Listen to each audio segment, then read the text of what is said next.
production kitchen of Stir Up Sunday's special cake. We thought, as this year is a very special year and somewhat unusual year, we shouldn't go by without celebrating the tradition of Stir Up Sunday. Stir Up Sunday originally started in order for people to make their Christmas puddings and stir up and make a wish and put the sixpences in. But we at Waltham St Lawrence, particularly junior choir, have adapted it, haven't we, Polly, to our own means. And we tend to, on Stir Up Sunday, make a very special Christmas cake which we serve every year at our Nativity. So here we are in our splendid production kitchen, and thanks to Polly, the very special recipe that she uses, as you can see, is already prepared. And I think it would be nice if Polly just points out some of the lovely things that are in the Stir Up Sunday cake. Thank you, Fiona. Yes, welcome to my lovely kitchen. And so that we don't make a huge noise for the video, I have pre-made a basic cake mix. So we have 250 grams of butter,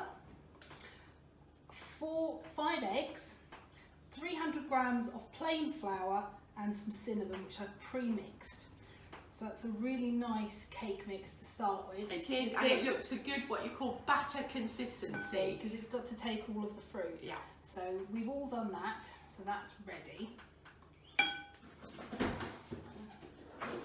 So next, Polly has a great selection of dried fruits. What have you got there, Polly? I don't always recognise everything. Okay, so what I'm going to start with first, if you'd like to pass me this bowl, is I use a recipe that was a Della recipe, and she suggests a bag of vine mix, which is all mixed up types of currants, raisins, sultanas, but it's got really big, chunky, yellow, big plump ones, aren't they? But you can make that up yourself. So 750 grams of dried fruit. So that goes in as a base to start with.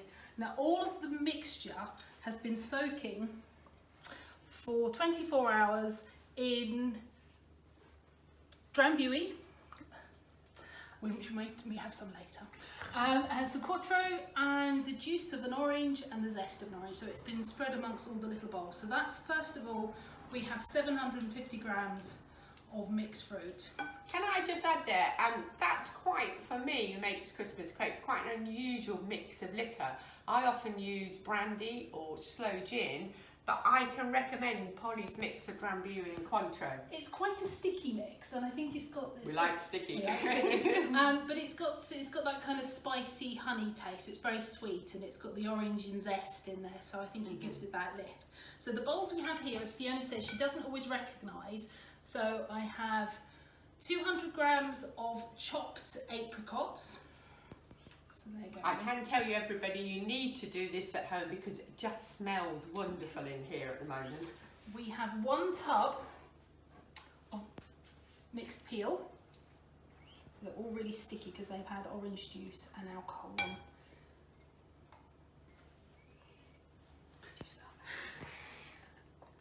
I have 100 grams of dried cranberries. I like those because of the colour. Those little jewel-like. Yeah, and a very Christmassy fruit as well. It is. Again, it's unusual for cakes. It's good to feel Christmassy always, I think. I have 500 grams of dried blueberries. Oh, that's different. Now these again have another colour, and the liquid's always quite glorious. Oh, I like that one. So we have, these are more usual ingredients. We have 100 grams of chopped dates. 100 grams of chopped prunes with the stones taken out. All of these, the stones have been taken out. Lot of fruit, as you can see, all with the sprinkling, as Polly says, of orange zest, which again is a lovely aroma, isn't it? 100 grams of chopped ginger. You can either use crystallised or stem ginger, where it comes in the liquid. That's that stem. That's stem ginger. Yeah, it's particularly nice because it has a sticky syrup as well, doesn't it? It's my favourite. And then a pot of the traditional glacé cherries. I think I always like cherries in a fruit cake because I think their lovely colour, particularly with some of the darker fruits, always lifts the look of a cake. And with the ginger and the apricots, we've got a really beautifully jewelled effect here. This is the bit I find a bit of a challenge, But we're missing everybody. So normally this is done, as you all know, in the village hall for Breakfast Cafe, and everyone gets to stir. And therefore make a wish as well. Polly, you must make a wish for everyone. So I will make a wish. But Fiona and I were talking about this the other day, and for me, last Christmas we made it as normal in the village hall. But the one person who made me smile was Pam Wolstenholme. And I want to dedicate it to her, because every time I passed her table, she's like, oh, just can I lick the spoon again, or can I put my finger in? And I must have gone past 4 or 5 times, and she thoroughly enjoyed it. She was as boozy as ever. So this is for Pam. And a nice memory. So 3 cheers, Pam. We will dedicate it to you. We miss you very much, and we know you're at peace. And it looks fabulous, doesn't it? Well, you can see now all the different fruits, the colours, the orange zest, everything. It looks a very yummy mix. We need the tin shortly. We will, in true Blue Peter fashion. Here is one we have prepared earlier. Now, why do you always make a square one out of interest? I come through the round window normally. I find it easier to cut for serving for so many people a square cake, because if you're cutting a round one, I think you always lose a bit. So when I cut a square one for the Nativity, you get even slices. Okay. So normally, lovely Camilla, isn't it? She serves it. Yeah. You cut it into 3 and then in there slices. So that's why we do that. That's why we're doing this square one, because it was did we say earlier, it's a traditional Delia Smith recipe. Yeah. But not necessarily from her books. It was from a card. It was from a card that she was working with Waitrose. So that's where she advises the bag of their fine fruits, because I think it's advertising, but it is a really good mix. So I think I've done that. Have you made your wish? Oh, okay. We're making a wish on behalf of Waltham St Lawrence, England, and probably the world. And I bet everybody at the moment can probably guess what the wish might be. Yes. But let's hope it comes true very quickly. And I think we're making the cake for, in theory, a nativity. Yes. Yes. The nativity that somehow will happen this year, even if it's a new way, even if it's in the back garden and one person watches it, even if we do it outside the pound, even if we find a barn, which would be most appropriate, somehow or other, nativity will be done as the tradition stands. So there you go, Fiona. Would you like to make a wish? I'm making a time-old wish. Whenever I stir, I make the same wish every time. So here we are, world, that's for you. Right, I take it the cameraman is not going to have a stir. No, he's too busy filming. We'll do one for David as well. So David is helping us today.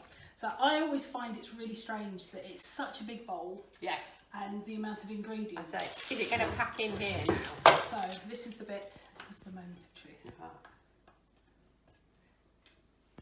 Okay, thank you. Right. Now you may have heard at the beginning of the video some little voices singing a little ditty of a song. This is the Stir Up Sunday song that we wrote specially in order to be sung for the Stir Up Sunday day. So later on we will play you the song in full, and thank you to Junior Choir who recorded the song for us. So the cake is going in now, isn't it? And as Polly says, it's a great big bowl. There's loads of mixture, but actually one of the secrets to this cake is packing it in as well, isn't it? It is. It's so you really get incredibly dense cake, and yeah. I think I like a cake that has lots of fruit in it. That is. Well, I know every year my father comes to Nativity, and he does like fruit cake, and he seems to be able to sneak off at the end, I've noticed, with just that little bit extra portion to everybody else. We might always save him some. I know, so he'll be back this year again, I'm sure, first in line for another slice of this delicious cake. Yeah.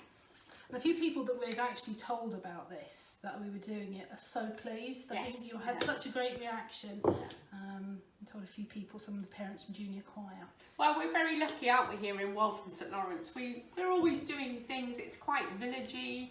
It's quite locally community led, but isn't it lovely to have these splendid traditions and nice things to do? Because again, right now we all need some lovely things to look forward to cheer us up. And certainly I think making a Christmas cake is one of those special things. Yeah, I think it is. It's something lovely to do with friends. Yeah. Fiona, could you possibly pass me the red spatula? The spatula. I am a glamorous assistant. Glamorous assistant. This is what Fiona and I call village pursuits. Yes, we've done over the years when we do things with junior choir. It makes me think of the first time that we did anything like this at Leslie's house. Oh dear, yes. Yeah, it was very funny. I think that was the day when we produced a very unusual, I can't even say it, tiramisu. There you go, Tiramisu. At Leslie Chaplin's house, with we all had a hand in making it, and it felt like something that Victoria Wood and Julie Waters would make at the end of it. Yeah. But it's lovely to do things like this with friends. Right, so here we are. We are almost full. So once we've got all the mix in, we're going to pack it down, are we? And then in true Blue Peter style, makes a nice sound. I like the sound. Are we listening, everyone? Yeah. Sound effects. Nice sound effects. There we are. There we are. We're almost there. So we're packing the cake down now. We're going to I don't really need to tell anybody in Waltham St Lawrence how to make a cake, do we? Well, no, but this is a special cake, and you might like to make this one because, like we said, your cake might not have Drambuie and Cointreau in. But this village has such a long history of great cake makers and people doing things. Well, maybe you'd like to put your own video up after hours to show us how you make your Christmas cake. Right. That would be fun. So, how long will it bake for, Pamela? Well, I was just about, you call me Pamela there. But I, Polly, Pamela. Pamela. Got my teeth in today. For like somebody's arms out of Bridget Jones. So for this cake, because it's quite dense, the next thing I do is I always put a little hole just in the middle, just to let some air in while it's cooking. So just the tiny little hole, and cover with paper. Now I have a fabulous Arga, which I'm very proud of, and I will cook this in my Arga. So it will go in the top oven on my Arga, which they're all different. Yeah. So I have a roasting oven, a simmering oven, and a baking oven. But for this, I will put it in a roasting oven, which will make it really hot for about an hour, and then take it out and then leave it in a simmering oven, which is about 100 degrees, 110 overnight. Wow. So that will go in over. So that's how it cooks, yeah.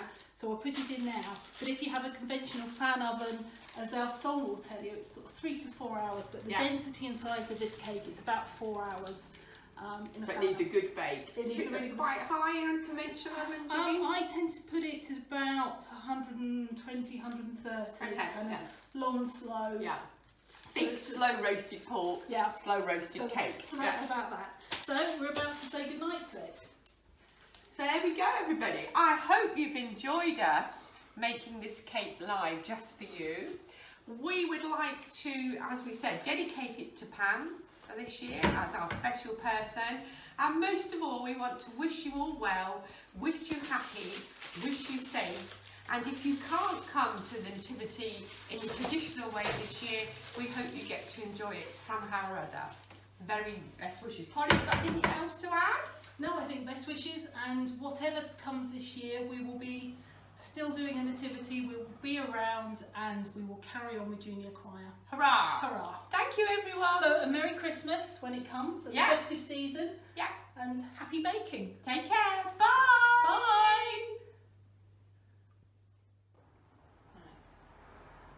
Good morning. I'm here on my own without Fiona. She didn't stay last night. And the cake has been in the oven all night. It had an hour before I went to bed. And then it's had 12 hours in the bottom of the simmering oven. And let's have a look, see what it looks like. And just a little bit of a postscript. Oh, it's heavy. Oh, it smells lovely to come down to in the morning. Take his little hat off. I think that looks like a perfect cake. Let's just test it.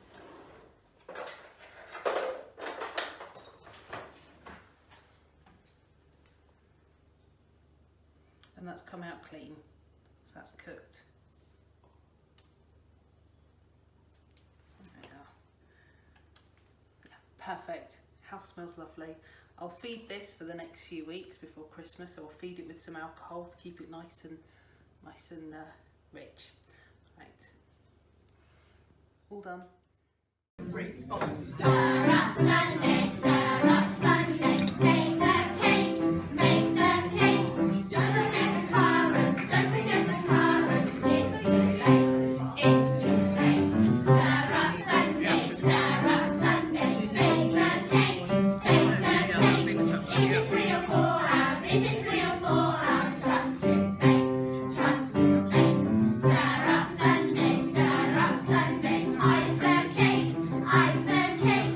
Do a fancy pattern, do a fancy pattern. That's not straight, that's not straight. Stir up Sunday, eat the cake, eat the cake. Come to the nativity, come to the nativity. It's a date, it's a date. Stir up Sunday, ice the cake, ice the cake. Do a fancy pattern, do a fancy pattern. That's not straight, that's not straight. Stir up Sunday, eat the cake, eat the cake. Come to the nativity, come to the nativity. It's a date, it's a date.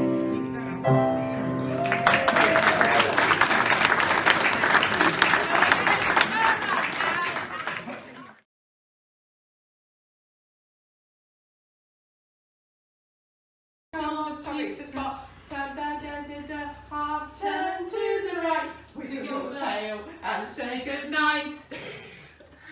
So I kind of think we need to do a couple of things of that, so that I'm not so wooden. All right. Okay, let's do something else. What's your other favourite? So Mars. One saw a star shining near, so they follow the star like wise men do. Follow it to the left, follow it to the right. Up, down, all around, shiny, shiny, bright. That was a big one, wasn't it? Yes.